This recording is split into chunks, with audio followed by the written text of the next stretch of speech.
Kita selalu panjatkan puja dan puji syukur kita kehadirat Allah Subhanahu wa taala yang telah memberikan kepada kita segala anugerah, nikmat, pemberian dan segala yang telah kita peroleh dalam kehidupan kita, yang mana di antara nikmat Allah yang paling berharga bagi para hambanya adalah nikmatul Islam wal iman. Alhamdulillah sampai saat ini kita masih diberi oleh Allah Subhanahu wa taala ketetapan iman dan Islam kita. Itu tidak lepas dari nikmat Allah Subhanahu wa taala. Oke, dan di kesempatan kali ini juga alhamdulillah kita masih bisa bertemu kembali, berjumpa kembali melalui radio My MBS FM, yang mana dalam kesempatan kali ini pada hari Rabu yang di pagi yang cerah ini kita insyaallah akan memulai setelah hari raya Idul Fitri. Sebelumnya juga kami ucapkan minal aidin al faizin al makbulin. Semoga kita termasuk orang-orang yang diampuni oleh Allah Subhanahu wa taala, mendapatkan rahmat dan kebebasan dari api neraka di bulan suci Ramadan. Dan kita juga minta maaf jika ada segala kesalahan baik yang kita sengaja ataupun yang tidak kita sengaja.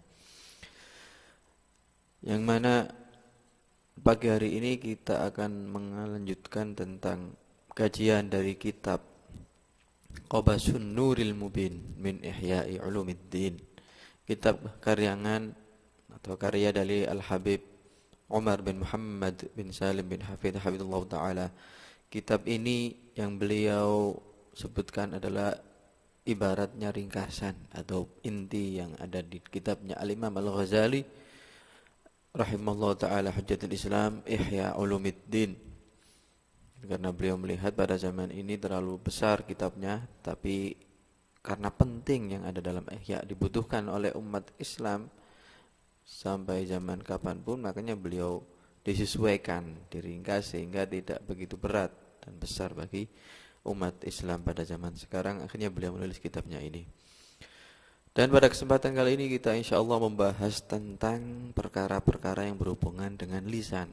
Nah, jadi lisan, bahayanya lisan, kemudian fadilah atau keutamaan kita ketika menjaga tidak menggunakan seenaknya saja, itu dengan diam. Itu kita insyaallah kita baca dan kita kaji dalam kesempatan yang penuh berkah insyaallah di kali ini. Ya, bismillahirrahmanirrahim, kita mulai. Bismillahirrahmanirrahim. Alhamdulillahilladzi ahsana khalqal insani wa adalah wa amaddahu bilisanin yutarjimu bihi amma hawahul qalbu wa aqlah. Wa ashhadu an la wa amaddahu bilisanin yutarjimu bihi amma hawahul qalbu wa aqluhu atau wa aqalah. Wa ashhadu an la ilaha illallah wahdahu la syarika lah. وأشهد أن سيدنا محمدا عبده ورسوله صلى الله عليه وآله وأصحابه ما كبر الله عبد وهلله. أما بعد فإن اللسان من نعم الله ولطائف صنعه صغير جرمه عظيم طاعته وجرمه به يستبين الكفر والإيمان ويتناول الموجودات والمعدومات وصفات الخلق والمخلوقات وصفات الخالق والمخلوقات وهذه خاصية له فإن العين لا تصل إلى غير الصور والألوان والأذن لا تصل إلى غير الأصوات واليد لا تصل إلى غير الأجسام وهكذا واللسان رحب الميدان وقد تساهل الخلق في الاحتراز عن آفاته وإنه أعظم آلات الشيطان في استهواء الإنسان ونحن نفصل مجامع آفاته ونعرف طريق الاحتراز عنها. Dalam pembahasan tentang lisan ini, dari yang saya baca tadi, beliau mengarang mengucapkan hamdalah, bismillah, kemudian hamdalah, salawat dan salam. Setelah itu beliau menyebutkan bahwasanya lisan yang kita miliki ini termasuk dari nikmat Allah Subhanahu wa taala. Ini termasuk nikmat. Jadi kita bersyukur punya lisan, itu adalah nikmat dari Allah Subhanahu wa taala. Tapi di sisi lain kita perlu ingat bahwasannya lisan ini adalah anggota manusia yang kecil. Jadi bagian lisan ini anggotanya kecil, tapi katanya beliau, bahayanya serta ketaatan yang bisa dihasilkan oleh lisan ini besar. Jadi kalau dalam bahasa atau dalam faedahnya itu ya al-ghunmu bil ghurmi. Jadi al-ghunmu bil ghurmi. Maksudnya apa? Keuntungan itu akan biasanya seimbang dengan kerugian atau bahaya yang diterima. Artinya lisan ini taatnya juga besar. Faedahnya besar. Orang berzikir pakai lisan, berkomunikasi dengan manusia, dengan makhluk yang lain dengan lisan. Tapi itu bahayanya juga besar. Bahkan katanya beliau di sini menyebutkan, jadi kejelasan. Jadi seseorang bisa menjadi jelas apakah statusnya muslim, statusnya mukmin atau kafir itu dengan lisannya. Ketika dia mengucapkan asyhadu alla ilaha illallah wa asyhadu anna muhammadar rasulullah. Kalau tidak dibarengi dengan ucapan lisan enggak sah. Hanya meyakini dalam hati dia bisa mengucapkan, dia punya lisan, punya berbicara, enggak mengucapkan, imannya masih belum bisa dianggap tidak sempurna. Bahkan ada mengatakan tidak sah imannya. Berarti faedahnya besar. Bagaimana tidak besar? Menentukan status seseorang apakah dia mukmin atau kafir. Besar. Tapi juga seperti itu. Jadi mukmin besar, kafir juga besar. Orang bisa menjadi kafir murtad dengan lisannya juga. Padahal kalau kita pikir ngomong hanya kita ngomong nggak perlu tenaga besar, nggak perlu ngotot, sekedar ngomong mudah, tapi faedahnya atau bahayanya besar sekali. Itu adalah lisan. Bahkan kalau kita menyakiti seseorang, jadi kalau orang sakit hati karena omongan itu terkadang itu sulit apa? Sulit hilangnya sampai di bawah mati. Tapi kalau orang dilukai dengan pedang, ya kalau sudah selesai ya sudah hilang sudah lukanya. Tapi kalau hati sudah tersakiti dengan lisan, itu ada sebagian yang masih di bawah, naudzubillah, sampai meninggal, enggak mau maafkan. Itu lisan. Jadi semua itu pun dari lisan, ada semua yang bisa dicapai seseorang itu banyak yang bisa didapatkan melalui lisannya ini. Makanya beliau menyebutkan juga di sini banyak manusia yang menganggap remeh, menganggap enteng lisan ini. Padahal itu adalah alat yang dipakai setan, alat yang paling bahaya yang digunakan setan dalam mempengaruhi manusia. Semoga kita termasuk orang-orang yang dijaga oleh Allah Subhanahu wa taala lisan kita dari pengaruh dan godaan setan. Lalu beliau menyebutkan, setelah ini kita akan menyebutkan dan merinci tentang apa itu jadi secara global, secara umum dari bahaya-bahaya lisan serta bagaimana kita menjaga lisan itu. Mulai wa azimu khataril lisani wa fadilatus samti. Topik atau tema yang pertama yang dijelaskan oleh beliau di sini adalah tentang besarnya bahaya lisan serta keutamaan ketika orang hanya diam. Qala sallallahu alaihi wa alihi wasallam man somata naja. Wa an Anasin anna Luqman qala as-samtu hukmun wa qalilun fa'iluhu. Rawahu Ibnu Hibban bi sanadin sahih. Qala Uqbah bin Amir qultu ya Rasulullah man najatu qala amsik alayka lisanak wal yas'aka baituka wabki ala khati'atik. Beliau di sini menyebutkan hadis dari baginda besar Muhammad sallallahu alaihi wa alihi wasallam. Beliau ini hadis diriwayatkan Imam Tirmidzi, Imam Ahmad, Imam Baihaqi di Syu'abul Imam, Imam Darimi juga. Yang mana hadis tadi ringkas, tapi mengamalkannya itu berat. Man somata naja. Siapa yang diam akan selamat. Maksudnya tidak selalu diam ya, kalau tidak, maksudnya diam pada waktunya. Kalau waktunya ngomong ya ngomong, katanya diam. Nah, terus kok ragu misalnya apakah dia mau bicara atau tidak. Lah ini sing luwih selamat bahasa Jawanya yang menang. Soalnya kalau ngomong itu dipertanggungjawabkan omongannya. Sementara dia enggak yakin. Siapa yang diam selamat. Nah, dari sini ada sebagian ulama menyebutkan salamatul insan fi hifdzil lisan. Nah, itu diambil dari hadis ini. Tidak, dari ucapan itu tidak sembarangan. Selamatnya manusia dalam menjaga lisannya. Ya sekilas memang mudah, ngomongnya mudah, tapi ngamalkannya itu kadang bagi kita naudzubillah. Semoga kita diberi oleh Allah taufiknya. Kemudian Anas, ya, Anas bin Malik meriwayatkan bahwasannya Luqman yang diceritakan oleh Allah Subhanahu wa taala dalam Al-Qur'an, ada surat namanya Luqman itu. Itu berbicara bahwasanya beliau mengatakan diam itu adalah sebuah hukum. Tapi yang melakukannya sedikit. Maksudnya bagaimana? Agak seperti sholat itu hukumnya wajib. Berarti sholat dilakukan. Begitu juga diam ini hukum. Hukum tapi yang ngamalkannya sedikit. Nah, itu. Ini sanadnya sanad sahih dari Ibnu Hibban. Lalu diceritakan Said dari Uqbah bin Amir. Ada salah satu sahabat Uqbah bin Amir tanya kepada Rasulullah. Dan Uqbah bin Amir berkata, saya mengucapkan kepada Rasulullah, wahai Rasulullah, wahai utusan Allah, apakah keselamatan itu? Bagaimana selamat itu yang bagaimana? Kemudian beliau, baginda besar Muhammad sallallahu alaihi wasallam menjawab, amsik alaika lisanak. Lisan kamu ini cegah. Hati-hati. Cegahlah, perhatikan lisan kamu ini. Wal yasa'aka baituka.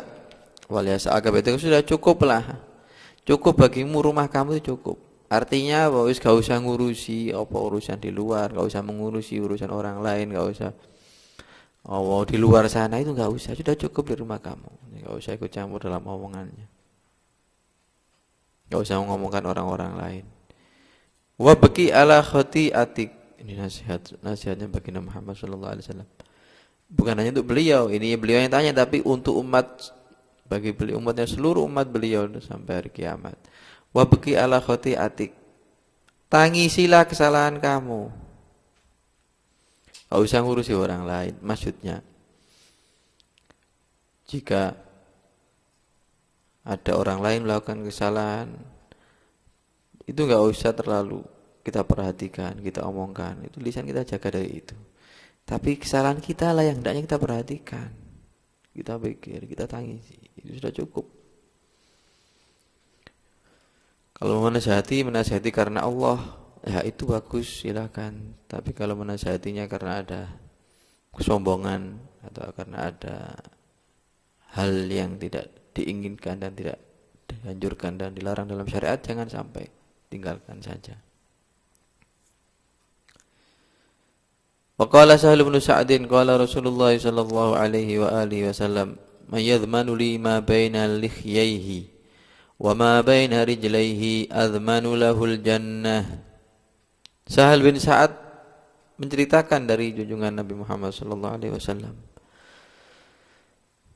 Rasulullah bersabda, barang siapa yang bisa menjamin aku apa yang ada di antara dua dagunya, lisan itu maksudnya, dan apa yang di antara dua kakinya, farjinya itu, alat kelaminnya, saya jamin dia masuk surga. Maksudnya menjamin bagaimana? Artinya menjamin tidak menggunakan dengan seenaknya saja, dijaga sebaik-baiknya lisan dan alat kelaminnya ini. Itu ada jaminan dari Rasulullah, tak jamin masuk surga. Kita bisa kembali kepada kita sekarang, bisa tidak kita melaksanakan itu sehingga kita mendapatkan jaminannya Rasulullah.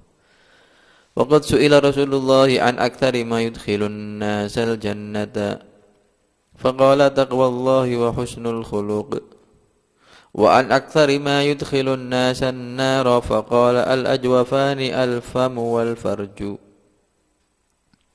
Rasulullah pernah ditanya, apa kebanyakan hal yang menyebabkan orang masuk surga? Beliau menjawabnya ada dua, takwa kepada Allah dan akhlak yang baik. Jadi bukan banyak sholat, banyak banyak apa, banyak melakukan haji, banyak melakukan. Tapi takwa Allah itu berat, takwa Allah itu berat. Bukan hanya karena bukan di luar loh ya, takwa itu sebenarnya dalam hati juga, secara batin juga, dan juga akhlak yang bagus. Akhlak yang bagus ada bahkan dalam hadis lain itu paling dekat-dekatnya orang denganku adalah yang paling baik-baiknya akhlaknya. Itu akhlak itu bagus. Terus kemudian ditanya dari sebabnya, dari kebanyakan penyebab orang masuk neraka itu apa ya Rasulullah? Beliau menjawab apa? 2 lubang. Lubang apa? Lubang mulut sama lubang kelaminnya. Ini perlu kita perhatikan. Mulutnya digunakan untuk makan apa, mengucapkan perkataan yang bagaimana. Ini banyak sekali yang menyebabkan orang bisa masuk neraka. Bahkan ada sebuah hadis bahwasanya Rasulullah bersabda di situ, kadang seseorang itu mengucapkan kalimat tadi bagi dia sudah hilang, artinya sudah nggak masuk di pikirannya, tapi ternyata perkataan tadi bisa memasukkan dia di dalam api neraka yang paling dalam, hanya karena perkataan. Jadi kita menganggap sudah lewat, tapi Allah Ta'ala mencatat dari malaikatnya sebagai sebuah maksiat atau kejelekan yang bisa menjerumuskan dia dalam api neraka sab'ina kharifan. Wa innal insana yulqi kalimatan la yulqi biha balan. La yatakallamu bi kalimatin la yulqi biha balan. Wa innahu yadkhulu sab'ina kharifan finnar. Yadkhulu sab'ina kharifan atau kama qala Nabi sallallahu alaihi wasallam. Wa Ibnu Mas'ud radhiyallahu anhu an Rasulillah sallallahu alaihi wa alihi wasallam qala inna aktsara khataaya ibni Adam fi lisanihi. Wah, ini jelas. Jadi Ibnu Mas'ud menceritakan radhiyallahu anhu dari Rasulullah sallallahu alaihi wa alihi wasallam, artinya hadis tadi bahwasanya sesungguhnya kebanyakan kesalahan yang dilakukan oleh anak Adam, yaitu manusia, adalah dalam lisannya. Wa qala sallallahu alaihi wa alihi wasallam man kaffa lisanahu sadarallahu auratahu wa man malaka ghadabahu waqahu Allahu adabahu wa man i'tadhara ila Allahi qabila Allahu udrah. Hadis lain Rasulullah bersabda, barang siapa yang menjaga lisannya, Allah akan menutupi auratnya, keburukannya, kejelekannya. Dan barang siapa yang mengendalikan kemarahannya, Allah Ta'ala akan mencegahnya dari siksanya. Dan barang siapa yang meminta maaf kepada Allah, bertobat kepada Allah, akan diterima oleh Allah Subhanahu wa Ta'ala. Ini banyak seperti tadi itu. Jadi kalau dalam bahasa kaidah fikihnya ada bahasanya adalah al-jaza'u min jinsil amal gitu ya. Jadi balasan sesuai dengan amalan. Dia mau marah tapi ditahan, dia mau menahan marahnya. Dia juga akan tertahan dari marahnya Allah, dijaga Allah dari siksanya. Barang siapa menjaga lisannya akan ditutup. Jadi dia tidak membuka aurat orang lain, tidak suka menjelekan orang lain. Nanti juga Allah akan menutupi auratnya dia, kan tidak suka membuka jelekan orang lain dengan lisannya begitu. Wa qala Rasulullah sallallahu alaihi wasallam man kana yu'minu billahi wal yawmil akhir falyaqul khairan aw liyaskut. Ini banyak kita dengar sering, tapi amalan dari kita sendiri yang naudzubillah berat gitu ya. Rasulullah bersabda, barang siapa yang beriman kepada Allah dan hari yaumil akhir, maka hendaknya mengucapkan kebaikan. Kalau enggak bisa ya sudah diam atau diamlah. Anil Barra bin Azib qala jaa Arabiyyun ila Rasulillah sallallahu alaihi wa alihi wasallam faqala dullani ala amalin yudkhiluni al-jannah. Qala at'imil ja'i'a wasqid dham'ana wa'mur bil ma'ruf wa nahy 'anil munkar fa in lam tutiq fakuffa lisanaka illa min khairin. Dari Barra bin Azib, salah satu sahabat menceritakan ada salah seorang Badui, Arabi itu orang pedesaan, orang pedalaman, orang yang lugu. Bertanya, datang kepada Rasulullah bertanya, meminta petuah, tausiah bahasanya. Ya Rasulullah, tunjukkanlah aku pada amalan yang bisa menyebabkan aku masuk surga. Rasulullah bersabda, berilah makan orang yang kelaparan. Sedekah. Wasqi dham'an, berilah minum orang yang haus. Rahmat kepada hamba Allah ini. Wa'mur bil ma'ruf, perintahlah kamu dengan kebaikan. Cegahlah kamu dari perkara yang mungkar. Tapi yang terakhir katanya beliau, nah kalau kamu ini nggak punya makanan, nggak punya minuman, nggak bisa melakukan untuk merintah kebaikan, menjaga kemungkaran, fa'ilam tutik, kalau nggak mampu, nasihat beliau apa? Fakuffa lisanaka illa min khairin. Cegahlah lisan kamu kecuali dari kebaikan. Maksudnya kalau nggak bisa memberikan manfaat kepada orang lain, janganlah membahayakan. Jadi wis gak iso ngkei wong liya kebaikan, janganlah membahayakan, malah nyusahno, jangan sampai. Ya paling tidak kita jaga diri kita jangan sampai menyakiti orang lain dengan lisan kita. Karena Abu Bakar As-Siddiq radhiyallahu anhu yad'u hasadan fi fihi yamna'u nafsahu 'anil kalam wa yushiru ila lisanihi yaqulu hadha alladhi awradani al-mawarid. Sayyidina Abu Bakar As-Siddiq Khalifah al-Ula, Al-Khalifatul Ula, khalifah yang pertama setelah Rasulullah sallallahu alaihi wasallam, beliau biasanya, jadi karena ada fi'il mudhari' setelahnya itu biasanya menunjukkan kebiasaan. Jadi Sayyidina Abu Bakar itu biasanya meletakkan batu kecil ke dalam mulutnya. Jadi ditahan supaya enggak ngomong gitu. Jadi diganjel, kalau bahasa Jawanya, diganjel dengan kerikil batu kecil lisannya itu supaya enggak ngomong sembarangan ngalor ngidul, dijaga. Saking takutnya kepada Allah sampai begitu. Kemudian pernah menuding atau pernah mengisyaratkan, jadi isyarat kepada lisannya begini, bahwasanya mengatakan apa? Ini yang menyebabkan aku akan masuk dan terjerumus dalam hal-hal yang tidak diinginkan, neraka atau hal-hal yang lain.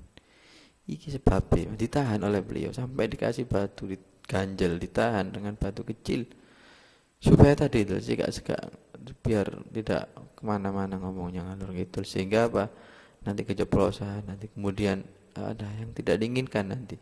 Makanya ditahan oleh beliau dengan cara seperti itu. Tirakat beliau, jadi salah satu di antara tirakat beliau seperti itu. Qala Ibnu Mas'udin ma syai'un ahwaju ila tulil umri, ma syai'un ahwaju ila tuli sijnin min lisanin. Nah, Sayyidina Ibnu Mas'ud juga berkata, tidak ada sesuatu yang lebih butuh untuk ditahan.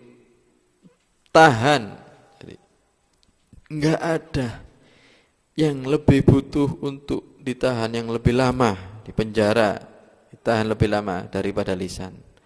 Artinya lisan ini butuh kita tahan, butuh tahan yang lama. Enggak ada yang lebih butuh daripada itu, daripada lisan. Qala al-Hasanu ma aqala dina man lam yahfad lisanahu. Qala Yunus bin Ubaid ma minan nasi ahadun yakunu minhu lisanuhu ala balin illa ra'aita salaha dhalika fi sa'iri amalih. Wa ma takallama ar-Rabi'u bin Khuthaim bi kalamid dunya 20 sanah. Wa idza asbaha kadaba ma takallama bihi thumma yuhasibu nafsahu 'inda al-masa'. Wa aqama al-Mansur bin al-Mu'tas lam yatakallam bi kalimatin ba'da al-isya'il akhirati 40 sanah.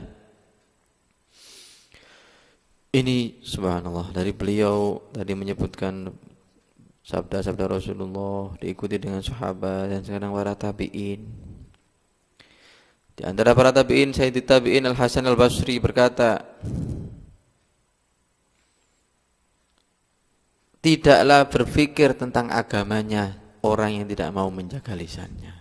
Nah, jadi orang sing mikir agamane bakal menjaga lisannya. Maksudnya perkataan seperti itu. Dan Yunus bin Ubaid berkata, tidaklah salah satu dari orang, jadi tidak ada satupun dari manusia yang lisannya itu dijaga, yang menjaga lisannya, maka kecuali kamu akan melihat kebaikan itu dalam segala perbuatannya. Dari Yunus bin Ubaid ini menjelaskan kepada kita, jadi kamu perhatikan, kalau ada orang kok perhatian sama lisannya, maka lihatlah amalan-amalannya akan bagus. Dan Rabi' bin Khuthaim, ada Rabi' bin Khuthaim, atau tabi'in atau tabi'in, beliau tidak pernah ngomong tentang dunia istri nasanah. Dari 20 tahun ngomong tentang dunia itu enggak pernah. Kalau kita tiap hari, tiap menit itu ada omongannya. Nasallahu wal afiyah. Lah kalau beliau ternyata kok umpamanya keceplosan, masuk misalnya ketika di pagi hari ya, di pagi hari, kemudian mulai pagi hari katanya beliau, ini Rabi' bin Khuthaim tadi itu, beliau kalau ngomong dicatat omongannya, ngomong apa. Lah ketika sore, ketika malam, diangan-angan, dihisab diri beliau sendiri. Jadi dilihat perkataannya sudah dicatat itu, ya Allah saya ngomong ini gimana gitu. Itu diingat-ingat. Kalau menemukan kebaikan ya mungkin beliau akan alhamdulillah, kalau kejelekan beliau akan bertobat dan beristighfar kepada Allah. Sampai segitunya dicatat. Di buku catatan lisan, bukan buku catatan utang. Tapi catatan lisan, jadi mungkin bawa buku kemana-mana itu beliau. Saking takutnya akan bahaya lisan beliau. Dan Mansur bin Mu'tas tidak pernah, katanya ini disebutkan oleh beliau, tidak pernah 40 tahun loh ya, 40 tahun tidak pernah ngomong apapun setelah sholat isya. Dari sholat isya yang terakhir, sudah beliau tidak pernah ngomong, sudah tidur atau berzikir selama 40 tahun. Makanya memang kalau seperti dalam hukum fikih, dalam mazhab kita sendiri, di kitab fikih disebutkan, jadi setelah isya ngobrol-ngobrol setelah isya itu hukumnya adalah makruh. Kalau kita isya biasanya waktunya mencari majelis-majelis untuk ngobrol, nggak gar-garan kemana-mana. Kita seperti itu. Zaman sekarang itu beda. Ya yang perlu kita perhatikan yang menjaga lisan tadi. Kita isya mungkin baru jam berapa ngobrol majelis sana sini sampai jam 11 sampai baru tidur kemudian. Dan ini beliau nggak ngomong sama sekali 40 tahun. 40 tahun bukan sembarangan, itu bukan masa yang sedikit. Fa in qulta ma sababu hadzal fadlil kabir li samdi fa'lam annahu kathratu afatul lisani wa hiya la tadhkulu alayhi wa laha bawa'ithun min at-tab'i wa syaitan. Wa fi samdi jam'ul hammi wa dawamul waqari wal faragh wal dhikri wal ibadati والسلامة من تبعات القول في الدنيا والآخرة وفي الحديث من صمت نجا ولقد أوتي والله جواهر الحكم وجوامع الكلم. Jadi kalau memang ada pertanyaan, katanya beliau, kamu mau bertanya, kamu berkata apa sebabnya keutamaan yang besar yang dimiliki oleh diam tadi. Jadi kediaman lisan itu kok ada anugerahnya, ada fadilahnya, itu apa? Beliau mengatakan, ketahuilah itu fadilah tadi itu datangnya karena banyaknya bahaya atau afat-afat yang dimiliki lisan. La tadhkulu alaihi, dia itu tidak berat bagi lisan. Tidak berat, artinya ngomong itu tidak berat, ringan, mudah sekali. Enggak perlu ngotot saja. Dan didukung lagi oleh apa? Dorongan-dorongan dari tabiat manusia, memang senangannya ngomong. Jadi ada sesuatu yang dia tahu ya, kalau dia tahu, dia enggak ngomong, itu menahannya itu berat sekali. Inginnya ngomong, ingin mengeluarkan itu. Dan lagi didukung oleh setan. Nah, sudah dari tabiatnya, setannya enggak perlu ngoyo juga, enggak perlu ngoyo untuk mengaruhi dia ngomong, karena memang dari tabiat manusia itu senang ingin ngomong.